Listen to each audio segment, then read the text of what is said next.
J'ai élevé ma belle-fille, mais quand elle est tombée enceinte, elle a annoncé que je n'étais pas sa vraie mère et a dit que son bébé aurait une vraie mère, contrairement à elle. Alors j'ai coupé tout soutien financier de mon côté. J'ai rencontré David quand j'avais 32 ans et lui 35, et sa fille Emma avait alors 9 ans. La mère biologique d'Emma était partie lorsqu'elle n'avait que 4 ans, et David m'avait expliqué qu'elle luttait contre des problèmes d'addiction et de santé mentale qui l'empêchaient de s'occuper correctement d'Emma. David avait la garde exclusive, et Emma voyait rarement sa mère biologique, peut-être 1 ou 2 fois par an, lors de visites surveillées qui finissaient souvent en déception quand sa mère ne se présentait pas. Quand David et moi avons commencé à sortir ensemble, j'ai fait attention à ne pas m'imposer trop vite dans la vie d'Emma, car je savais combien il pouvait être difficile pour un enfant d'accepter une nouvelle personne dans la vie de son parent. Je n'avais jamais été mariée auparavant et je n'avais pas d'enfant, mais j'avais toujours voulu être mère, et je me suis sentie attirée à la fois par David et par Emma dès le début. Emma était réservée et timide au départ, mais elle était aussi curieuse et intelligente, et je voyais qu'elle avait soif d'attention et de stabilité, ce qui lui avait manqué dans ses premières années. David et moi avons pris notre temps pendant environ 6 mois avant que je ne commence à passer plus de temps chez eux et à m'impliquer dans la routine quotidienne d'Emma. J'aidais aux devoirs, je préparais ses repas, je l'accompagnais à l'entraînement de football et à ses cours. Peu à peu, Emma s'est ouverte à moi et a accepté que je fasse partie de sa vie. David et moi nous sommes mariés quand Emma avait 11 ans, et à ce moment-là, elle avait déjà commencé à m'appeler maman sans que je ne lui demande jamais, ce qui m'a fait sentir que j'avais enfin trouvé ma véritable vocation.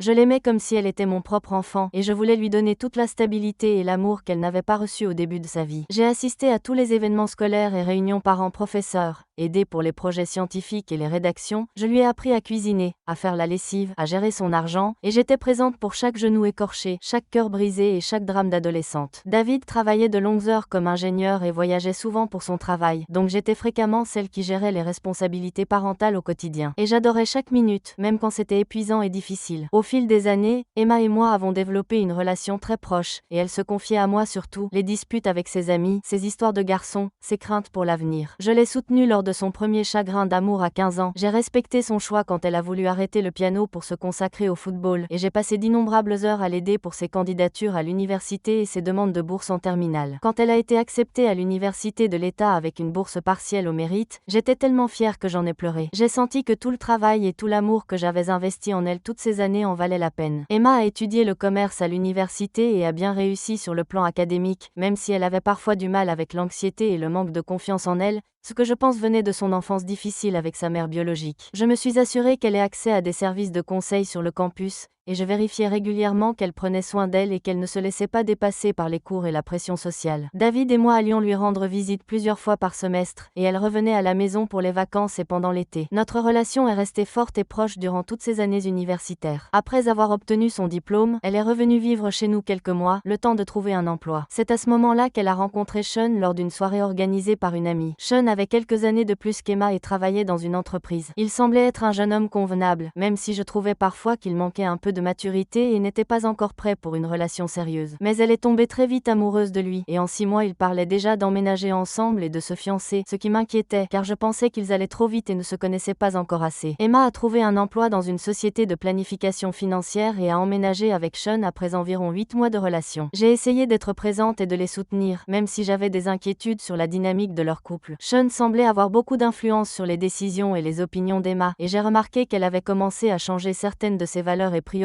pour les aligner avec les siennes, ce qui m'inquiétait car elle avait toujours été une personne indépendante et déterminée. David et moi les invitions régulièrement à dîner et essayions de maintenir une bonne relation avec eux deux, mais je pouvais sentir qu'Emma s'éloignait un peu de nous à mesure qu'elle devenait plus sérieuse avec Sean. Quand Emma a eu 24 ans, elle m'a appelé un soir pour m'annoncer qu'elle était enceinte. J'ai été surprise, car je savais qu'il n'était pas encore marié et n'avait pas prévu de fonder une famille si tôt. Mais j'étais aussi enthousiaste à l'idée de devenir grand-mère et je lui ai dit combien j'étais heureuse pour eux. Emma paraissait nerveuse et incertaine au début de sa grossesse, mais elle m'a dit que Sean était ravi et qu'il prévoyait de se marier avant la naissance du bébé, ce qui semblait être la bonne chose à faire, même si le moment n'était pas idéal. Immédiatement, j'ai commencé à penser à toutes les façons dont je pourrais aider Emma à se préparer à la maternité et la soutenir durant sa grossesse et les premiers mois avec le bébé. J'avais mis de l'argent de côté au fil des années, précisément pour des occasions comme celle-ci, et je comptais les aider à acheter des meubles pour la chambre du bébé, des vêtements, et tout ce dont ils auraient besoin pour accueillir leur premier enfant. J'ai commencé à faire des recherches sur les berceaux, les sièges auto, les poussettes, et j'étais impatiente d'aller faire du shopping avec Emma, de l'aider à préparer une liste de cadeaux pour la naissance et à organiser organisé une baby shower. Environ 2 semaines après qu'Emma m'a annoncé sa grossesse, elle et Sean sont venus dîner un dimanche soir, comme nous en avions l'habitude depuis des années. Ce jour-là, Emma semblait différente, plus distante et plus formelle que d'habitude. Je voyais bien que quelque chose la tracassait, mais je n'ai pas voulu la forcer à en parler si elle n'était pas prête. Après le dîner, alors que David et Sean regardaient le football dans le salon, Emma m'a demandé si nous pouvions parler en privé dans la cuisine. Je pensais qu'elle voulait me confier une inquiétude concernant sa grossesse ou me demander des conseils. Emma s'est assise à la table et m'a regardée avec une expression que je ne lui avais jamais vue auparavant. Elle m'a dit qu'elle et Sean avaient beaucoup parlé du bébé et de leur avenir, et qu'ils avaient décidé de s'assurer que leur enfant grandisse en connaissant la vérité sur les relations familiales, sans être confus quant à savoir qui étaient ses vrais proches. Je n'ai pas compris tout de suite ce qu'elle voulait dire, alors je lui ai demandé d'expliquer. Emma a pris une grande inspiration et m'a dit qu'elle appréciait tout ce que j'avais fait pour elle au fil des années, mais qu'elle voulait que je comprenne que je n'étais pas sa vraie mère et que je ne l'avais jamais été. Et maintenant qu'elle allait devenir mère à son tour, elle voulait s'assurer que son enfant fasse la différence entre la famille biologique et la famille choisie. Elle a dit que son bébé aurait une vraie mère, contrairement à elle, et qu'elle ne voulait pas qu'il y ait de confusion sur mon rôle dans leur vie à l'avenir. Je n'arrivais plus à respirer pendant un instant, et j'ai demandé à Emma ce qu'elle voulait dire en disant que son bébé aurait une vraie mère, contrairement à elle. Emma a expliqué qu'elle avait beaucoup repensé à son enfance, et à quel point ça avait été déroutant d'avoir moi qui agissais comme sa mère alors que je n'étais pas vraiment sa mère, et elle avait décidé qu'elle ne voulait pas faire vivre à son propre enfant cette même expérience. Elle a dit qu'elle et Sean voulaient être très clairs sur les limites familiales, et s'assurer que leur enfant sache exactement qui étaient ses parents biologiques et qui n'étaient qu'un beau-parent. J'ai essayé de rester calme et j'ai demandé à Emma si elle était en train de dire que toutes les années où je l'avais élevée, soutenue et où j'avais été là pour elle ne comptaient pas parce que je n'étais pas sa mère biologique. Emma a répondu que bien sûr ça comptait et qu'elle était reconnaissante pour tout ce que j'avais fait, mais que ça ne changeait pas le fait que je n'étais pas sa vraie mère et qu'elle ne voulait pas que son enfant soit confus sur cette distinction. Elle a dit qu'elle en avait longuement parlé avec Sean et qu'ils étaient tous les deux d'accord sur l'importance d'être honnête sur les liens familiaux dès le début. J'ai senti les larmes monter et je lui ai demandé si cela signifiait qu'elle ne me considérait plus comme sa mère. Elle a répondu que j'avais été comme une mère pour elle, mais que je n'étais pas réellement sa mère. Et que maintenant qu'elle allait devenir une vraie mère elle-même, elle comprenait la différence. Elle a dit qu'elle espérait que je voudrais quand même être impliquée dans la vie de son enfant, mais en tant que femme de David et belle-mère d'Emma, et qu'elle voulait juste que chacun connaisse son rôle et ses relations exactes. La conversation a continué une vingtaine de minutes, Emma expliquant sa position et moi essayant de comprendre comment la fille que j'avais élevée et aimée pendant 15 ans pouvait soudainement décider que notre relation ne comptait pas parce que nous n'étions pas liés par le sang. Emma n'arrêtait pas de répéter qu'elle ne voulait pas me blesser et qu'elle appréciait tout ce que j'avais fait, mais elle répétait aussi que je n'étais pas sa vraie mère, et que son enfant aurait la chance d'avoir une vraie mère dès le début, contrairement à elle. Quand nous avons rejoint David et Sean dans le salon, je pouvais à peine me contenir et David a vu que quelque chose n'allait pas. Mais je ne voulais pas faire de scène devant Sean. Alors j'ai attendu leur départ pour raconter à David ce qu'Emma avait dit. David était choqué et en colère, il n'arrivait pas à croire qu'Emma puisse me dire des choses aussi blessantes après tout ce que j'avais fait pour elle au fil des années. Cette nuit-là, je n'ai pas fermé l'œil, je n'arrêtais pas de rejouer la conversation dans ma tête. Je repensais à toutes les fois où Emma m'avait appelée maman, où elle m'avait dit qu'elle m'aimait, où elle était venue me chercher du réconfort ou des conseils, et je n'arrivais pas à concilier ces souvenirs avec la froideur et la distance de ses paroles ce soir-là. Je me suis demandé si Sean avait influencé sa façon de penser, ou si elle avait toujours ressenti ça et l'avait juste caché jusque-là. Les jours suivants, j'ai attendu qu'Emma m'appelle pour s'excuser ou m'expliquer qu'elle avait passé une mauvaise journée et qu'elle ne pensait pas ce qu'elle avait dit. Mais l'appel n'est jamais venu. David a essayé de lui parler, mais elle a maintenu chacun de ses propos, insistant qu'elle ne faisait qu'être honnête sur les liens familiaux, et qu'elle ne comprenait pas pourquoi nous en faisions tout un drame. Elle a dit qu'elle m'aimait toujours et voulait que je fasse partie de sa vie, mais qu'elle voulait être claire sur les rôles et les limites, surtout maintenant qu'elle allait devenir mère. J'ai compris que l'attitude d'Emma envers moi avait fondamentalement changé et que ça ne reviendrait pas en arrière. Je devais décider comment réagir face à cette nouvelle réalité. J'avais toujours été celle qui s'occupait de la majorité du soutien financier pour les besoins et envies d'Emma, des fournitures scolaires et vêtements quand elle était petite, jusqu'à l'aide pour ses frais universitaires et l'argent que je lui donnais pour des urgences ou des occasions spéciales. David contribuait aussi, mais c'était moi qui gérais la plupart des décisions financières quotidiennes concernant Emma, et j'avais mis de côté une somme importante au fil des années, spécialement pour l'aider lors d'événements majeurs de sa vie, comme son mariage ou la naissance d'un enfant. J'avais déjà commencé à prévoir de l'aider, elle et Sean, financièrement pour les dépenses liées au bébé, et j'étais impatiente de devenir ce genre de grand-mère qui peut gâter son petit enfant et faciliter la vie des jeunes parents de toutes les manières possibles. Je m'imaginais accompagner Emma pour acheter des vêtements de maternité et des meubles de bébé, organiser une baby shower,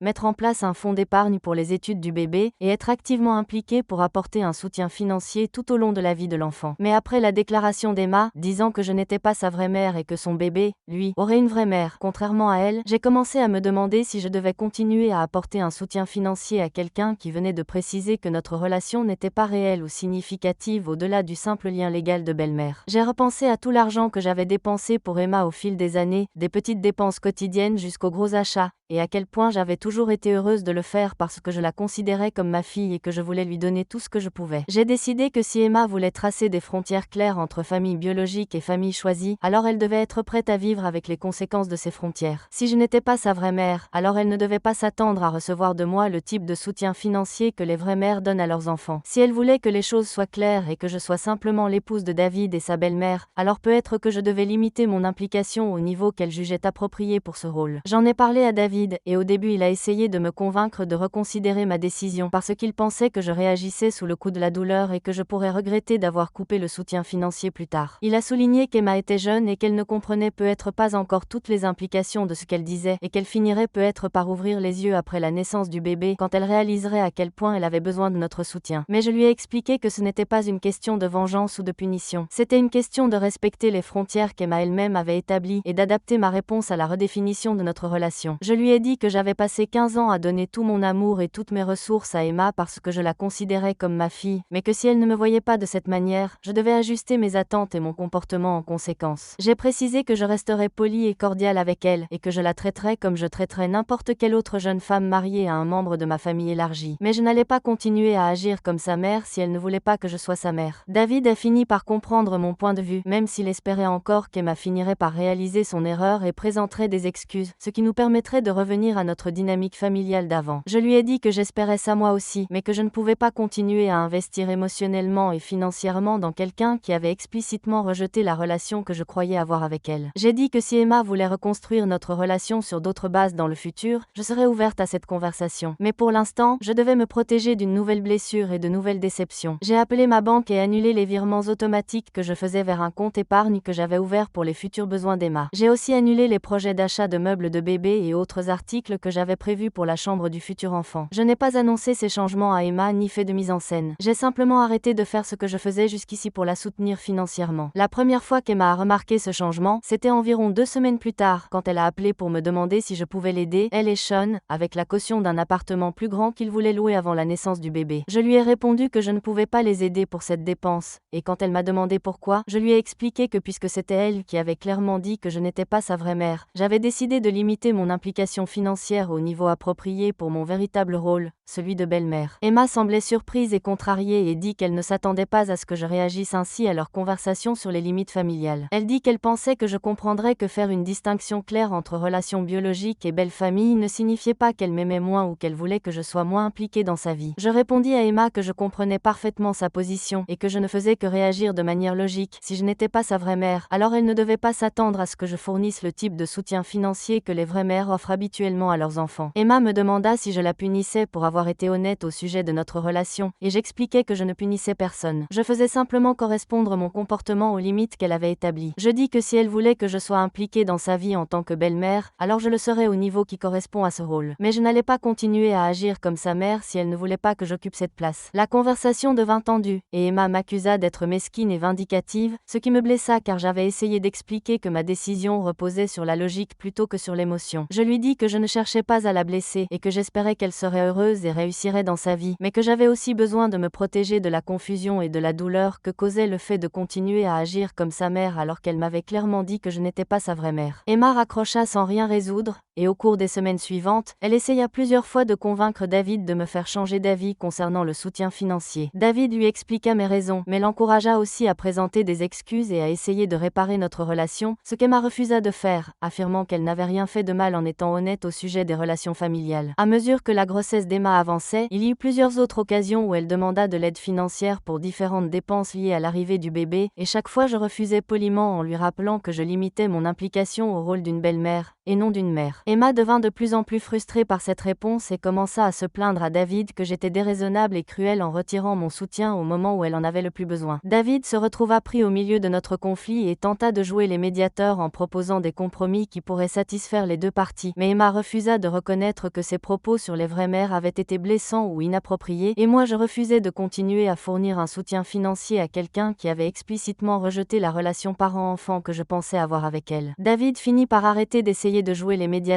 et dit à Emma qu'elle devait régler la situation directement avec moi si elle voulait que les choses changent. La mère biologique d'Emma fut absente durant presque toute la grossesse, ce qui correspondait à la dynamique habituelle de leur relation au fil des années. Emma avait essayé de renouer avec sa mère biologique à plusieurs reprises durant son adolescence et au début de sa vingtaine, mais ces tentatives se terminaient presque toujours par une déception, sa mère ne tenant pas ses promesses ou se présentant ivre au rendez-vous. J'avais toujours soutenu le désir d'Emma d'entretenir une relation avec sa mère biologique, même si cela signifiait devoir gérer ensuite les conséquences émotionnelles de ses échecs. Environ 2 mois avant la date prévue de l'accouchement, sa mère biologique la contacta et exprima le souhait de s'impliquer auprès du bébé, ce qui sembla renforcer la conviction d'Emma que les liens biologiques étaient plus importants et significatifs que les liens choisis. Emma commença à parler avec enthousiasme du fait que son enfant aurait une vraie grand-mère grâce à sa mère biologique, et elle semblait voir là une validation de sa décision de tracer des frontières nettes entre la famille biologique et la belle-famille. Mais je savais, pour l'avoir vécu pendant des années, que sa mère biologique était instable et peu fiable, et qu'elle risquait non seulement de décevoir Emma, mais aussi de mettre le bébé en danger si elle avait trop d'accès à lui. Mais comme je n'étais plus censée être dans le rôle de mère ou de conseillère, je n'estimais pas que c'était ma place de la prévenir des problèmes potentiels liés au fait de compter sur sa mère biologique pour du soutien et des conseils. Emma donna naissance à un petit garçon en bonne santé au début du printemps, et David et moi sommes allés à l'hôpital pour rencontrer notre nouveau petit-fils. Emma semblait heureuse de nous voir et fière de nous présenter le bébé, mais la tension dans notre relation était toujours présente, et elle fit plusieurs remarques sur le fait que son fils aurait une vraie grand-mère grâce à sa mère biologique. J'ai pris le bébé dans mes bras et félicité Emma et Sean, mais j'ai écourté ma visite car je ressentais trop la tension émotionnelle de la situation. Au cours des mois suivants, la mère biologique d'Emma s'est effectivement impliquée davantage dans sa vie et auprès du bébé. Mais, comme je m'y attendais, cette implication s'est révélée inconstante et parfois problématique. La mère d'Emma promettait de garder le bébé puis annulait à la dernière minute, ou bien elle se présentait après avoir bu, ou encore elle donnait des conseils parentaux dépassés voire dangereux. Emma a commencé à être frustrée par l'instabilité de sa mère biologique, mais elle hésitait à admettre que la relation ne se passait pas comme elle l'espérait. Pendant ce temps, Emma continuait à rencontrer des difficultés financières liées aux dépenses de la maternité, et elle m'a sollicité à plusieurs reprises pour obtenir de l'aide pour divers frais liés au bébé. David vivait lui aussi mal la situation, il voulait être un grand-père présent et généreux, mais se sentait pris entre sa loyauté envers moi et son désir d'aider Emma. Il a commencé à lui apporter une aide financière de son côté, mais il ne pouvait pas compenser tout le soutien que j'apportais autrefois. Emma a fini par réaliser qu'elle avait tenu mes contributions financières pour acquises, et qu'elle n'avait jamais vraiment mesuré à quel point je l'avais soutenue toutes ces années. La situation a atteint un point critique le jour où la mère biologique d'Emma est venue garder le bébé pendant qu'Emma et Sean sortaient dîner. Elle a laissé le nourrisson seul dans l'appartement pour aller acheter des cigarettes. Un voisin, ayant entendu le bébé pleurer, a appelé la police. Les agents ont trouvé l'enfant sans surveillance et ont contacté Emma et Sean. Emma, horrifiée, a compris que sa mère ne pouvait pas être digne de confiance pour la sécurité de son enfant. Mais elle était aussi embarrassée et craignait que l'incident ait des conséquences sur la garde de son bébé. Le lendemain, elle m'a appelée en pleurs, bouleversée, et m'a demandé si je pouvais l'aider à trouver une garde fiable afin qu'elle puisse reprendre le travail sans craindre pour la sécurité de son fils. Elle a reconnu que sa mère biologique s'était montrée aussi instable qu'elle l'avait toujours été, et elle m'a dit qu'elle commençait à comprendre pourquoi j'avais été une présence si importante dans sa vie pendant tant d'années. J'ai écouté ses inquiétudes et compati à sa situation, mais je lui ai aussi rappelé qu'elle avait défini elle-même des limites claires dans notre relation, et que j'essayais de respecter ses limites. Emma m'a demandé si nous pouvions discuter d'une reconstruction de notre relation et trouver une manière d'avancer qui convienne à toutes les deux. Je lui ai dit que j'étais disposée à avoir cette conversation, mais qu'elle devait inclure une reconnaissance du fait que ses propos sur les vraies mères avaient été blessants et injustes, ainsi qu'une véritable excuse pour avoir minimisé les 15 années que j'avais passées à l'élever et à la soutenir. Emma est restée silencieuse un long moment, puis m'a dit qu'elle devait réfléchir à ce que je venais de dire. Plusieurs semaines ont passé sans nouvelles, et j'ai fini par supposer qu'elle avait choisi de ne pas poursuivre la réconciliation, car elle n'était pas prête à s'excuser ni à reconnaître qu'elle s'était trompée. David a continué de rendre visite à Emma et au bébé bébés régulièrement, me tenant informée de leur bien-être, mais il a respecté ma décision de ne pas reprendre ni le soutien financier ni l'implication active tant qu'Emma n'était pas prête à aborder les véritables problèmes entre nous. Puis, un soir, Emma s'est présentée chez nous sans prévenir, son bébé dans les bras, l'air épuisé et dépassé. Elle a demandé à me parler en privé, et nous nous sommes installés dans le salon pendant que David allait dans la cuisine pour nous laisser de l'espace. Emma m'a dit qu'elle avait beaucoup réfléchi à notre conversation et à tout ce qui s'était passé depuis l'annonce de sa grossesse. Elle avait fini par comprendre qu'elle avait eu tort de rejeter notre relation et le rôle que j'avais joué dans sa vie. Emma a expliqué que devenir mère l'avait aidée à comprendre tout l'amour et tous les sacrifices que représente l'éducation d'un enfant, et qu'elle avait réalisé que la biologie ne faisait pas tout. Elle a reconnu que sa mère biologique l'avait mise au monde, mais que c'était moi qui l'avais réellement élevée et qui avait été présente à chaque étape importante de sa vie. Elle s'est excusée de m'avoir blessée et a dit qu'elle espérait que j'accepterais de reprendre notre relation comme mère et fille. Je lui ai répondu que j'appréciais son excuse et sa volonté de reconnaître ses erreurs, mais que reconstruire la confiance prendrait du temps et ne pouvait pas se faire du jour au lendemain. Je lui ai dit que son rejet de notre relation et ses propos blessants sur les vraies mères m'avaient profondément marquée. Même si j'étais heureuse qu'elle ait pris conscience de la valeur de ce que nous avions partagé, j'avais besoin de voir des preuves constantes qu'elle valorisait réellement notre lien. Avant de pouvoir m'y investir pleinement de nouveau, Emma m'a demandé ce qu'elle pouvait faire pour prouver qu'elle avait changé de perspective et qu'elle voulait vraiment reconstruire notre relation. Je lui ai répondu que les actes compteraient davantage que les mots et que j'aurais besoin de la voir me traiter avec le respect et la considération qu'elle accorderait à quelqu'un qu'elle considérait véritablement comme sa mère. Au cours des mois suivants, Emma a fait des efforts constants pour m'inclure dans sa vie et dans celle de son bébé, me demandant conseil sur des décisions parentales et m'invitant régulièrement à passer du temps avec eux. Elle a cessé de faire des remarques sur les relations biologiques versus celles par alliance et a commencé à me présenter comme la grand-mère de son fils, sans aucune nuance ni précision. J'ai progressivement recommencé à fournir une aide financière limitée, en commençant par de petites contributions pour des articles de puériculture, puis en augmentant peu à peu mon implication à mesure qu'Emma démontrait qu'elle valorisait réellement notre relation. J'ai pris soin de ne pas reprendre immédiatement le même niveau de soutien financier qu'auparavant, car je voulais m'assurer que son revirement était sincère et durable, et pas seulement une réaction à ses besoins financiers immédiats. Le processus de reconstruction de notre relation a duré presque un an, mais nous avons finalement pu établir une nouvelle dynamique, saine et équilibrée pour nous deux. Emma n'a plus jamais fait de commentaires sur la différence entre une vraie famille et une fausse famille, et elle m'a systématiquement traité avec l'amour et le respect que j'avais toujours espéré recevoir d'une fille. J'ai repris un soutien financier à des niveaux que je jugeais appropriés et confortables, et je suis redevenue pleinement impliquée dans la vie de mon petit-fils en tant que sa grand-mère. Si l'histoire vous a plu, n'oubliez pas de commenter, de vous abonner et de partager. Nous postons une nouvelle histoire tous les jours.